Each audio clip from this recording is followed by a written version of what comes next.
ओम नमो भगवते वासुदेवाय। स्वागत है आप सभी का हमारे चैनल पर। आज के इस वीडियो में हम आपको सुनाएंगे कामिका एकादशी व्रत की कथा। इसके अलावा हमारे चैनल पर आप सभी प्रकार की व्रत कथाएं और महात्म्य सुन सकते हैं। इसके लिए अगर अभी तक आपने चैनल को सब्सक्राइब नहीं किया है तो प्लीज़ चैनल को सब्सक्राइब करके बेल आइकन पर क्लिक कर लीजिए। और आज की ये कथा अच्छी लगे तो लाइक अवश्य कीजिए, क्योंकि आपके लाइक से ही हमें ये पता चलता है कि आपको हमारा वीडियो पसंद आया है।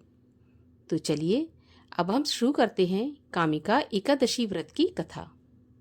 एक बार युधिष्ठिर ने भगवान श्री कृष्ण से पूछा कि हे गोविंद, आपको मेरा नमस्कार है। श्रावण मास के कृष्ण पक्ष में कौन सी एकादशी होती है, कृपया उसका वर्णन कीजिए। भगवान श्री कृष्ण कामिका एकादशी के व्रत का महात्म्य सुनाते हुए युधिष्ठिर से कहते हैं कि राजन सुनो, तुम्हें एक पाप नाशक उपाख्यान सुनाता हूँ, जिसे पूर्व काल में ब्रह्मा जी ने नारद जी के पूछने पर नारद जी को बताया था।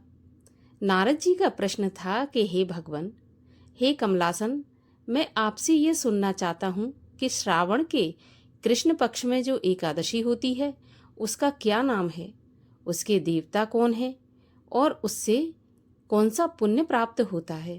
हे प्रभु, ये सारा वृत्तांत मुझे सुनाइए।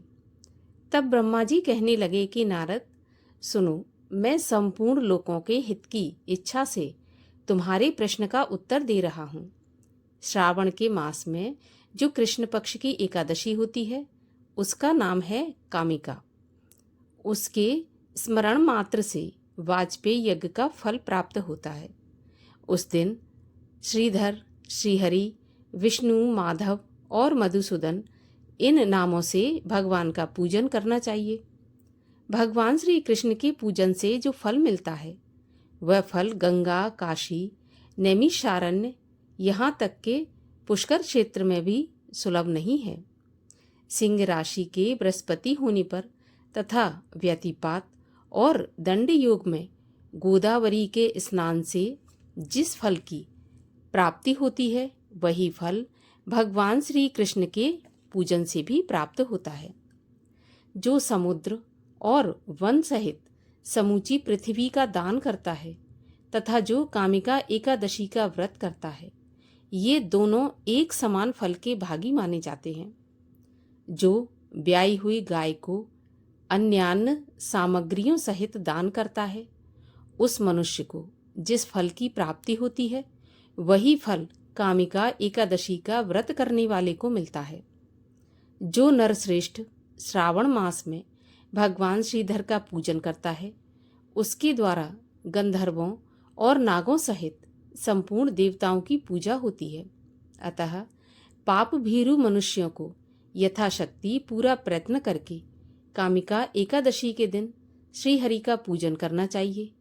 जो पाप रूपी पंख से भरे हुए संसार समुद्र में डूब रहे हैं, उनका उद्धार करने के लिए कामिका एकादशी का व्रत सबसे उत्तम व्रत है।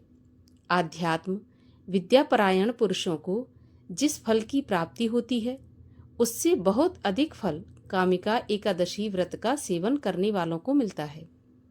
कामिका एकादशी का व्रत करने वाला मनुष्य रात्रि में जागरण करके न तो कभी भयंकर यमदूत का दर्शन करता है और ना ही कभी दुर्गति में पड़ता है। लालमणि, मोती, वैदुर्य और मूंगे आदि से पूजित होकर भी भगवान विष्णु वैसे संतुष्ट नहीं होते जैसे तुलसी दल से पूजित होने पर होते हैं। जिसने तुलसी की मंजरियों से श्री केशव का पूजन कर लिया, उसके जन्म भर के पाप का निश्चय ही नाश हो जाता है। जो दर्शन करने पर सारे पाप समुदाय का नाश कर देती है, स्पर्श करने पर शरीर को पवित्र बनाती है, प्रणाम करने पर रोगों का निवारण करती हैं, जल से सींचने पर यमराज को भी भय पहुंचाती हैं, आरोपित करने पर भगवान श्री कृष्ण के समीप ले जाती हैं और भगवान के चरणों में चढ़ाने पर मोक्ष रूपी फल प्रदान करती हैं, उस तुलसी देवी को नमस्कार है। जो मनुष्य एकादशी को दिन रात दीपदान करता है, उसके पुण्य की संख्या चित्रगुप्त भी नहीं गिन पाते। एकादशी के दिन भगवान श्री कृष्ण के सामने जिसका दीपक जलता है, उसके पितृ स्वर्गलोक में स्थित होकर अमृत पान से तृप्त होते हैं। घी या तिल के तेल से भगवान के सामने दीपक जलाकर मनुष्य देह त्याग के पश्चात करोड़ों दीपकों से पूजित होकर स्वर्गलोक में जाता है। भगवान श्री कृष्ण कहते हैं, हे युधिष्ठिर, ये तुम्हारे सामने मैंने कामिका एकादशी की महिमा का वर्णन किया है। कामिका सब पातकों को हरने वाली है, अतः मानवों को इसका व्रत अवश्य करना चाहिए। यह स्वर्गलोक तथा महान पुण्य फल प्रदान करने वाली है। जो मनुष्य श्रद्धा के साथ इसका महात्म्य श्रवण करता है, वह सभी पापों से मुक्त होकर विष्णु लोक में जाता है। इस संबंध में मैं तुम्हें एक कथा सुनाता हूँ। प्राचीन काल की बात है। किसी गांव में एक ठाकुर रहते थे। वह बहुत क्रोधी थे। एक दिन क्रोधी ठाकुर की एक ब्राह्मण से भिड़ंत हो गई। उसका परिणाम यह हुआ कि ठाकुर के हाथों से वह ब्राह्मण मारा गया और उस ठाकुर को ब्रह्म हत्या का दोष लग गया। इस पर उन्होंने सोचा कि क्यों ना उस ठाकुर की तेरवी कर देनी चाहिए, मगर सभी ब्राह्मणों ने भोजन करने से इनकार कर दिया क्योंकि वह ब्रह्म हत्या का पापी था। तब उन्होंने सभी ब्राह्मणों से निवेदन किया कि हे भगवान, अब मेरा पाप कैसे दूर हो सकता है? कैसे मैं इस ब्रह्म हत्या के पाप से मुक्त हो सकता हूँ? मुझे इसका कोई उपाय बताइए। इस प्रार्थना पर सभी ब्राह्मणों ने उसे सलाह दी कि तुम कामिका एकादशी का व्रत करो। श्रावण मास के कृष्ण पक्ष की जो एकादशी होती है वह कामिका कहलाती है। यदि तुम कामिका एकादशी का व्रत करोगे तो निश्चित रूप से तुम्हें पाप से मुक्ति मिलेगी। ठाकुर ने वैसा ही किया। रात्रि में भगवान की मूर्ति के पास वह शयन कर रहा था, तभी एक उसे स्वप्न हुआ। स्वप्न में भगवान ने कहा कि ठाकुर, तेरा पाप अब दूर हो गया। अब तू ब्राह्मण की तेरवी कर सकता है। तेरे घर सूतक भी नष्ट हो गया है। जब प्रातःकाल ठाकुर जगा तो स्वप्न की उसे याद आई और स्वप्न के अनुसार ठाकुर ने उस ब्राह्मण की तेरवी की और उसकी तेरवी करने के बाद ब्रह्म हत्या के पाप से मुक्त होकर वह विष्णु लोक को गया। इस प्रकार कामिका एकादशी का व्रत करने से सभी प्रकार के पाप नष्ट होते हैं, यहाँ तक कि ब्रह्म हत्या का दोष भी दूर हो जाता है। इसीलिए जाने अनजाने जो भी हमसे पाप होते हैं, उन्हें दूर करने के लिए, उन पापों का शमन करने के लिए कामिका एकादशी का व्रत अवश्य करना चाहिए। इसी के साथ कथा समाप्त हुई। आप सभी को कामिका एकादशी की हार्दिक शुभकामनाएं। एकादशी माता की आरती। ओम जय एकादशी माता मैया, जय एकादशी माता। विष्णु पूजा व्रत धारण कर, शक्ति मुक्ति पाता। ओम जय एकादशी माता। तेरे नाम गिनाऊं देवी, भक्ति प्रदान करनी। गण गौरव की देनी माता, शास्त्रों में वरनी। ओम जय एकादशी माता। मार्गशीर्ष के कृष्ण पक्ष की उत्पन्ना विश्व तारणी जन्मी।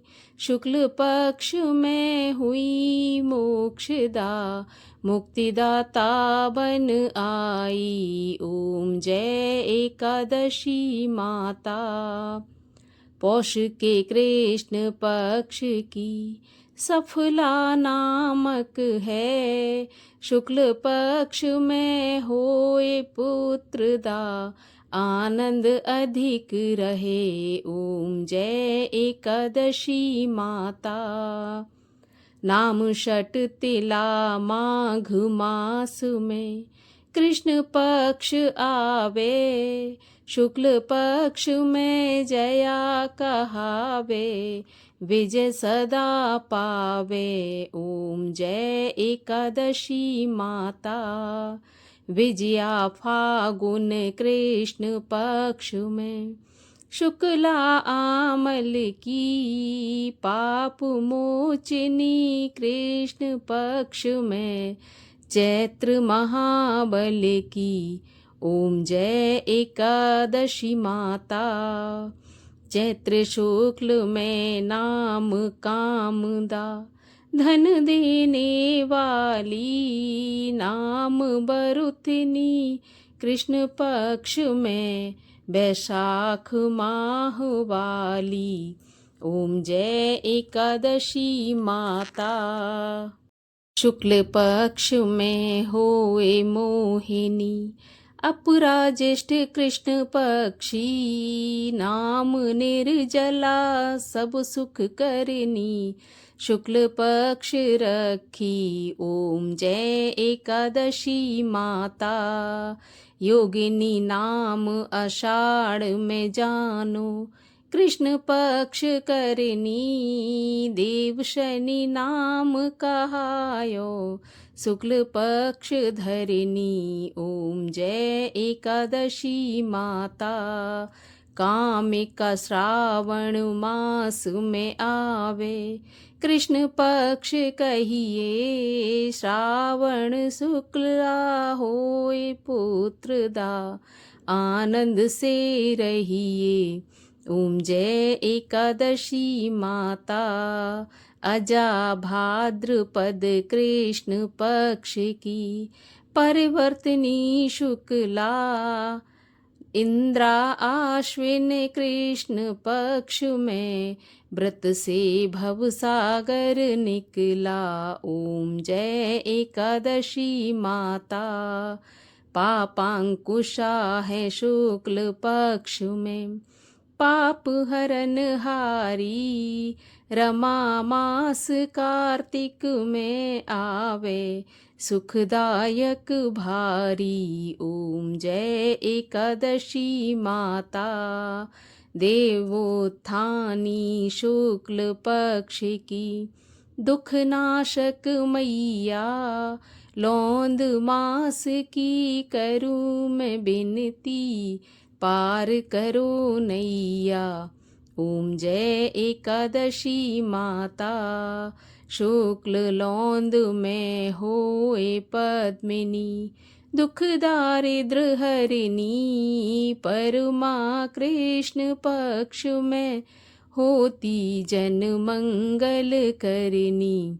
ओम जय एकादशी माता।